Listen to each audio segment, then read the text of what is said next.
Hey, Pamela. February's almost over. What a month. True, Ryan. It's been busy. And we've got stacks of news to report since we took last week off. Then let's get caught up. I'm Pamela Kirkland. And I'm Ryan Willard. It's Tuesday, February 28th. This is the 10 News. Here are 10 things you need to know. Processing.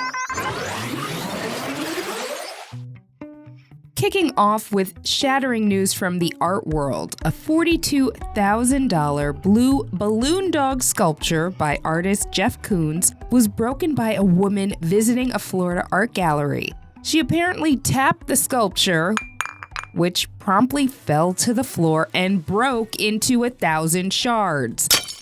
Luckily, the sculpture was insured and the woman won't have to pay. Good thing the art gallery doesn't have a you break it, you buy it policy. Phew.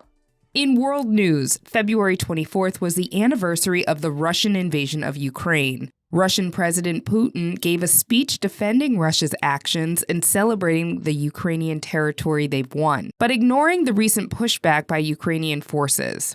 U.S. President Joe Biden made a surprise visit to Ukraine, confirming the U.S. commitment to aid Ukraine and adding new sanctions to Russia.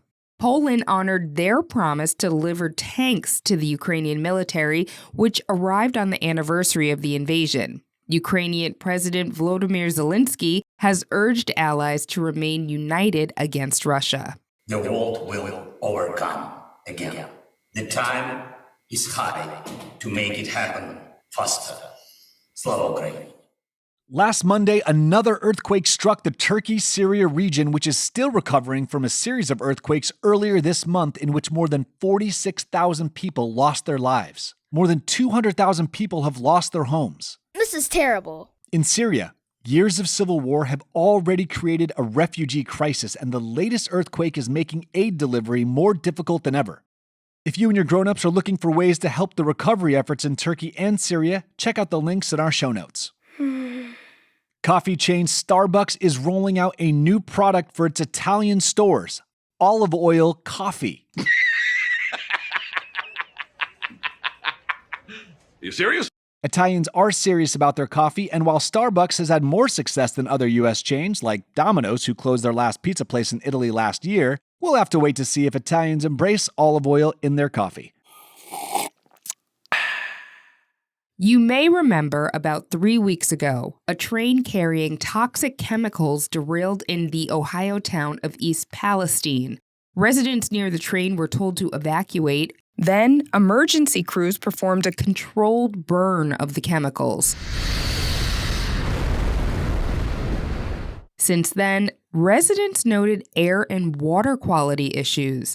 Now, the Environmental Protection Agency, or EPA, ruled that the train company has to pay to clean up the water and soil that may have been contaminated by the derailment.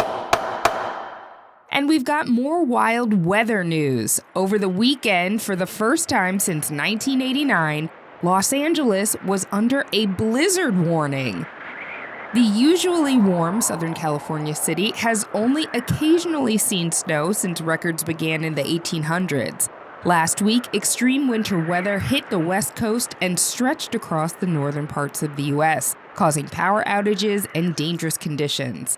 Some areas saw record wind and snowfall, while the southern U.S. saw record warmth. If you have old tech around the house, you might want to hold on to it. A woman sold her still-in-the-box, unopened 2007 iPhone at auction for $63,000. Appraised at $5,000, the rarity of the original iPhone and, well, maybe a bit of nostalgia, led to 27 rounds of bidding and the huge $63,000 winning bid. Reptiles take over New York. A 4-foot-long alligator was found in New York City's Prospect Park. Officials aren't sure how the gator, nicknamed Godzilla, entered so far away from its southern natural habitat. But rescuers were able to warm up the chilly reptile and transport it to its new home in the Bronx Zoo. In sports news, 22-year-old field hockey star Aaron Matson has taken over as head coach of the North Carolina Tar Heels. She's the most decorated player in their program history, so it makes sense for her to step from the field onto the sidelines. She is the youngest head coach the Tar Heels have ever had and has played for the U.S. national field hockey team since she was 17 years old. Whoa.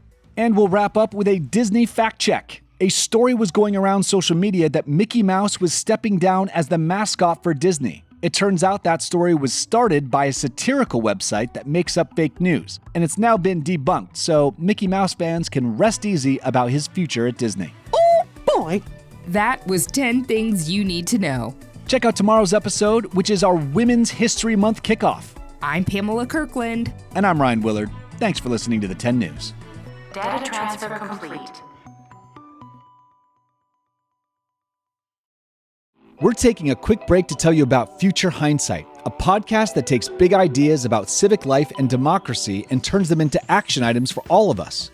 They think about what you can do beyond voting, short of running for office. Turns out, there are so many possibilities. On Future Hindsight, host Mila Atmos has compelling conversations with public servants, activists, journalists, and so much more. Together, they tell the story about your power and agency in the future of this American experiment. You'll always get a dose of hope and inspiration on how you can get involved. Future Hindsight is a weekly podcast. You can listen on your favorite app or on futurehindsight.com.